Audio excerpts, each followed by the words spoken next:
So how you doing, Miss Kolsky? I joke with my mom as I enter her bedroom. It's time to irrigate her intestinal tubes and empty her catheter. You have not experienced life till you've measured and then emptied your mother's pee into a toilet. I know it's not the prettiest image, but it's what you come to accept when helping your mother fight cancer. The C word arrived right before Christmas, making this not my normal spend 1 week with mom shopping, then 1 week with dad watching movies and still feel guilty for never spending enough time with either parent type of trip. It has been much more difficult than that. Yes, partly because of the constant caretaking and hand-holding as I sit bedside with my mother, but more difficult because I am obsessing about a 21-year-old girl. Yes, with my mother's blessing, I am spending my nights off with a young lady who was entering our world when I was entering high school. Yes, a woman who has only been with one man her entire life while I have only been with one woman this entire week. Yes, a woman with whom our entire relationship is based on poking each other on Facebook. Oh God, why haven't you poked back?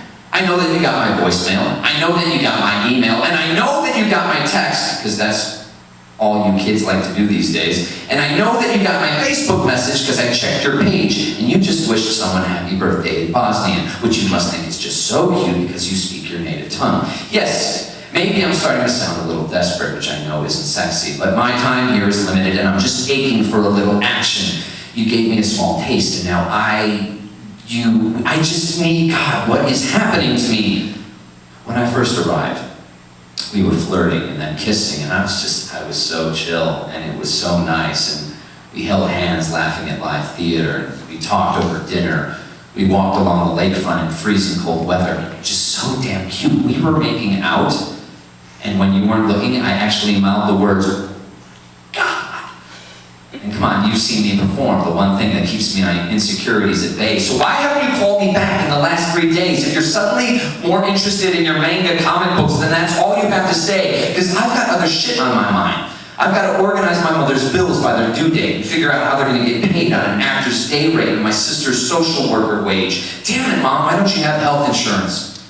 Maybe for the same reason that I don't. It's expensive, and you just don't expect it to happen to you. So I opened that last envelope from Loyola Hospital and see the total of $32,921.53. Well, you had a good run, Joe. But it's time to come home. Fuck, why won't you call me back? See, my aunt's coming over tonight. Do you know what that means? It means I'm free. I can bring some candles and some incense and make even the crappiest hotel room look and smell decent. You know my time here is limited and I'm just aching for some type of action. The hospital readmits my mom saying that there's now a lesion on her spinal cord. She's going to be here over Christmas. So my sister and I set up our computers and Skype makes dinner conversation possible, with my mother at the head of the table without having to make a single dish. And New Year's Eve is spent holding my mother's hand, watching her sleep peacefully as I count down with Dick Clark. I kiss her goodnight and leave. You finally send me a text wishing me Happy New Year, hon. You know what? If that's how you want to play it, I'm not going to text you back. See how you like it. See, then I get pissed because this isn't a game that I'm trying to win. Why are you so deeply underneath my skin? I know that I'm naturally attracted to girls who show no interest, but this is more than that. All I want is some action. No, fuck that. I need a distraction. I just want to forget. I just want to forget for a moment. I want to forget about having to check my mom's rear end to make sure that she wiped properly. I want to forget about the tubes and the urine and the measurements and the bills and the phone calls and the pills and the bruised veins and the emails and the constant pain and the never-ending optimism that I must show. See, the golden boy is home and I refuse to let go. I refuse to believe that this disease is beating her.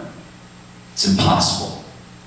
This is the woman who beat up an entire Cub Scout troop when she was a little girl because each boy paid my uncle $1 to fight her. This is the woman who held a stranger's bleeding head in her arms, screaming, "Get me some ice!" Ironically, when we were just out on a Saturday night getting Italian ice on a summer night. This is the woman who was just picking up some fried chicken to go when a stranger came in the door and said, "Call 911, a homeless man just fell and hurt himself." Like Superman, she was gone before I could even say, "Mom, where are you going?" No. She can't leave yet. She's still got so much to do.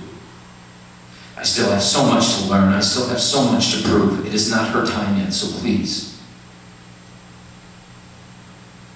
21-year-old. Just help me forget. Just for one moment.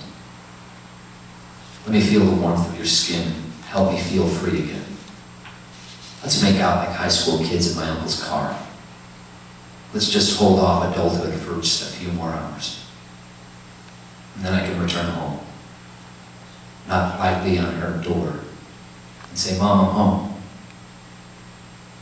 Then she can call me over to make the sign of the cross on my forehead. Mommy and Daddy love you. May God watch over you. And I can kiss my mom goodnight and say, I love you, Mom. Everything's going to be all right.